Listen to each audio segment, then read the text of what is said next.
અમદાવાદમાં મેડિકલ ઇમરજન્સીના સમયે નાગરિકોને વધુ એક વિકલ્પ મળ્યો છે। હવે 108 એમ્બ્યુલન્સ સેવાની સાથે ખાનગી હોસ્પિટલની મદદ પણ લઈ શકાશે। અમદાવાદની એક ખાનગી હોસ્પિટલ દ્વારા તમામ ઇમરજન્સી કોલ્સ માટે ઇમરજન્સી રિસ્પોન્સ એમ્બ્યુલન્સ સર્વિસ શરૂ કરવામાં આવી છે। આ એમ્બ્યુલન્સ સેવા નિઃશુલ્ક ઉપલબ્ધ રહેશે। 108ની જેમ જ દર્દીના સગા સંબંધીઓ જે હોસ્પિટલમાં ઈચ્છે ત્યાં દર્દીને લઈ જવામાં આવશે। हाल पूरती आ सेवा अमदावाद शहर में शुरू करवामां आवी छे, परंतु आगामी दिवसों में राज्यना अन्य मुख्य शहरों में पण आ प्रकारनी सेवा शुरू करवानी योजना छे।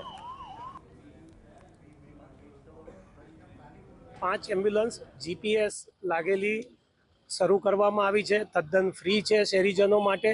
अने एनी एक खास विशेषता ए छे के एमने जे होस्पिटल जवुं होय, घणीवार एवुं समजता होय छे कि भाई स्टर्लिंग होस्पिटले करी जो तो आपने स्टर्लिंग लई जशे, पण एवुं नथी कि जे पेशंट जे कहे ए होस्पिटल 108 जेम ज आ चलाववाना छे। एमने एक टोल फ्री नंबर 9913299132 ए पण लॉन्च कर्यो छे अने एना माध्यमथी आ सेवा ए लई शकशे। इसमें ऐसी है कि अपार्ट फ्रॉम एम्बुलेंस के लॉन्च के अलावा हम लोग इसमें एजुकेशन और अवेयरनेस सीरीज कम्युनिटी में करने वाले हैं। तो ये साल भर ही हमारा प्रोग्राम चलता रहेगा, जिसमें हम लोग का कम्युनिटी अवेयरनेस चलेगा और बेसिक लाइफ सपोर्ट सेविंग जो रहता है ट्रेनिंग, वो हमारा स्टाफ पूरा कम्युनिटी को देने वाला है।